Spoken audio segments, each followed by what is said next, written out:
Hello students, इस video में प्रस्तुत है प्रताप नारायण मिश्र जी का जीवन परिचय। इनका जन्म हुआ 24 सितंबर 1856 ईस्वी तथा मृत्यु 6 जुलाई 1894। जीवन परिचय।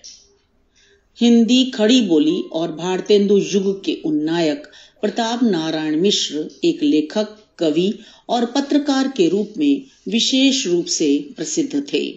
इनका जन्म 24 सितंबर 1856 ईस्वी में उत्तर प्रदेश के उन्नाव जिले में बैजे नामक गांव में हुआ था। ये कान्यकुब्ज ब्राह्मण पंडित संकटा प्रसाद मिश्र के पुत्र थे। पिता युवावस्था में ही कानपुर में आकर बस गए थे और एक ज्योतिषी के रूप में अपनी जीविका चलाते थे। मिश्र जी अक्षरारंभ के पश्चात अपने पिता से ही ज्योतिष पढ़ने लगे, किंतु ज्योतिष विद्या में रुचि न होने से पिता ने इन्हें अंग्रेजी पाठशाला में भर्ती करा दिया।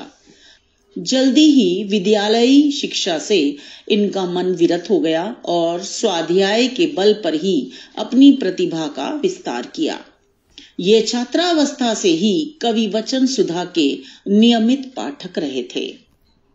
बाद में स्वयं मौलिक रचना का अभ्यास करने लगे। समकालीन प्रखर साहित्यकार भारतेंदु हरिश्चंद्र के प्रति इनकी अनन्य श्रद्धा रही और इनकी रचना शैली, विषय वस्तु और भाषा पर भी भारतेंदु का व्यापक प्रभाव रहा। इस कारण ये प्रति भारतेंदु और द्वितीय चंद्र भी पुकारे जाते थे। इनकी पहली काव्यकृति प्रेम पुष्पांजलि 1883 में प्रकाशित हुई।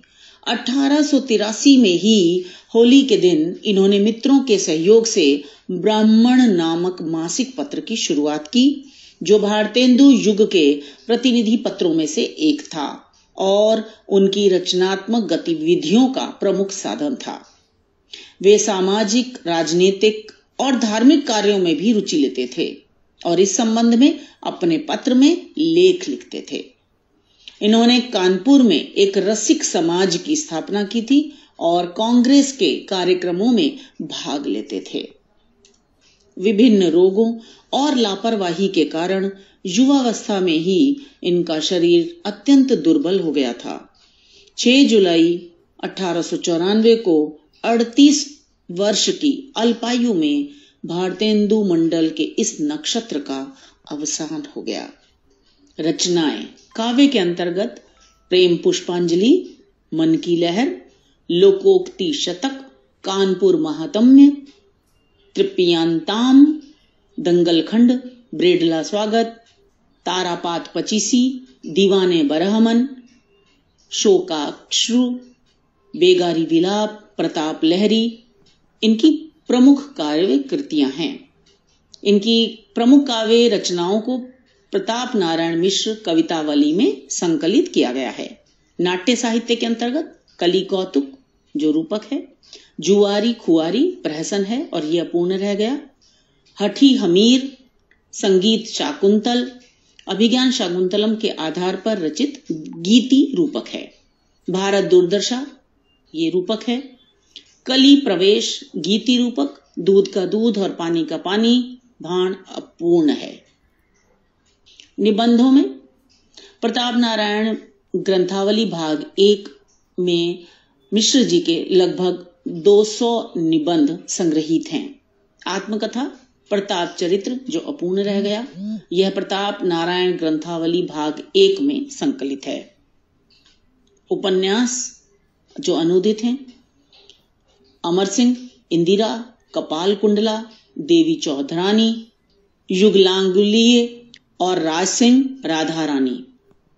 सभी उपन्यास प्रसिद्ध कथाकार बंकिम चंद्र के उपन्यासों के अनुवाद हैं। कहानी अनुदित है, कथा बाल संगीत, कथामाला, चरिताष्टक। संग्रहित रचनाएं हैं मानस विनोद जो पद्य है, रसखान शतक ये भी पद्य है, रहीमन शतक ये भी पद्य है और सती चरित ये गद्य है।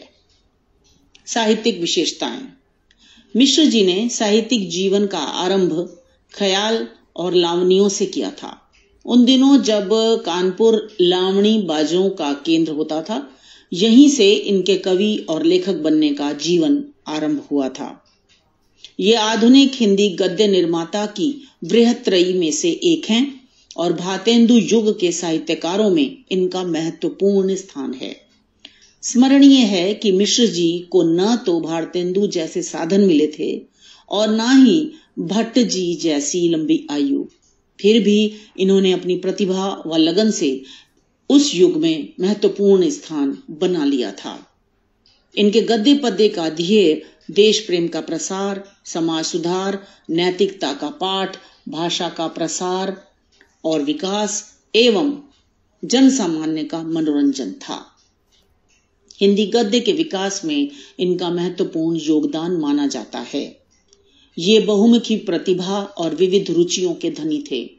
कानपुर में इन्होंने नाटक सभा नाम की एक संस्था बनाई थी। उसके माध्यम से ये पारसी थिएटर के समानांतर हिंदी का अपना रंगमंच खड़ा करना चाहते थे।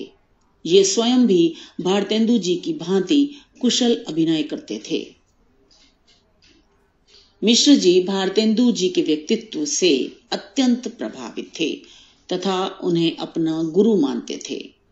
ये वाग विदग्धता के धनी थे और अपनी हाजिर जवाबी एवं विनोदी स्वभाव के लिए भी प्रसिद्ध थे। ये साहित्यकार होने के साथ सामाजिक जीवन से भी जुड़े हुए थे।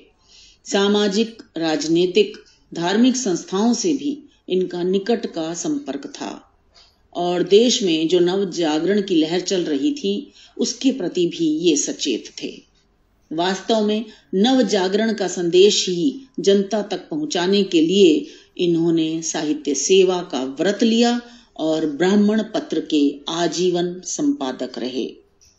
भाषा शैली, पंडित जी ब्रज भाषा तथा खड़ी बोली दोनों में कविता रचते थे। इनकी उत्तमोत्तम कविताएं लगभग सब ब्रज भाषा में ही हैं। जब कभी व्यंग्य करना होता था अथवा हंसोड़पन सूझता था तो ये उर्दू के शेर भी लिखा करते थे। प्रचलित मुहावरों, कहावतों तथा विदेशी शब्दों का प्रयोग इनकी रचनाओं में हुआ है।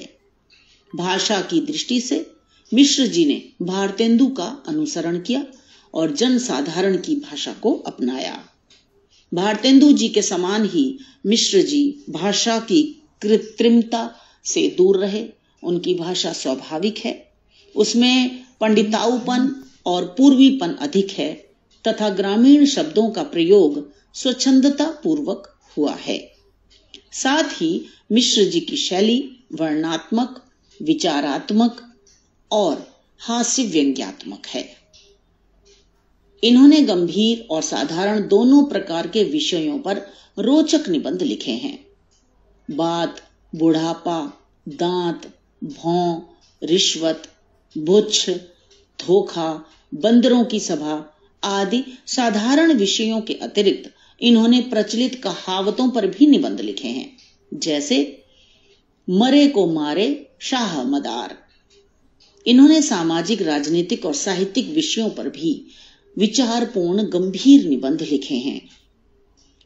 उनके निबंधों में हास्य और व्यंग्य का पुटमी रहता है, जिसके कारण निबंधों में चुटीलापन और जिंदा दिली दिखाई देती है। इनकी गद्य शैली पुराने गद्य लेखकों की शैली का अत्यंत परिपक्व तथा विकसित रूप है। उसका मुख्य गुण यह है कि वह बड़ी सुबोध और भावपूर्ण है। दूसरे, उसमें वह गुण है जो प्रत्येक उच्च कोटि के गद्य में मिलता है, अर्थात प्रताप नारायण जी के लेखों को पढ़कर पाठक को उनकी तबीयत का तथा उनके चरित्र का अच्छा ज्ञान हो जाता है और उसमें उनके विषय की जानकारी प्राप्त करने की उत्सुकता पैदा हो जाती है। सुबोधता उनकी शैली में इस कारण है कि वे प्रायः बोलचाल की भाषा लिखते हैं, जिसमें मौके पर मुहावरों का प्रयोग होता है या प्रसंग के अनुसार चुभते हुए उद्धरण होते हैं। भाव प्रवणता अथवा सजीवता लाने में भी यही युक्ति काम देती है। सम्मान, इंडिया पोस्ट ने 24 सितंबर 2013 को प्रताप नारायण मिश्र पर एक स्मारक डाक टिकट जारी किया। आप यहाँ उस डाक टिकट का चित्र देख सकते हैं। भावरस देवरस सेवान्यास लखनऊ पिछले 28 वर्षों से पंडित प्रताप नारायण मिश्र युवा साहित्यकार सम्मान से 6 साहित्यकारों को सम्मानित करता आया है। न्यास 40 वर्ष तक की आयु वाले 6 युवा साहित्यकारों को उनकी मौलिक रचना धर्मिता के लिए सम्मानित व पुरस्कार करता है। तो यह तो थी जीवनी। इस वीडियो को लाइक करें, दोस्तों के साथ शेयर करें और सब्सक्राइब करना बिल्कुल ना भूलें। तो मिलते हैं अगली जीवनी में। धन्यवाद।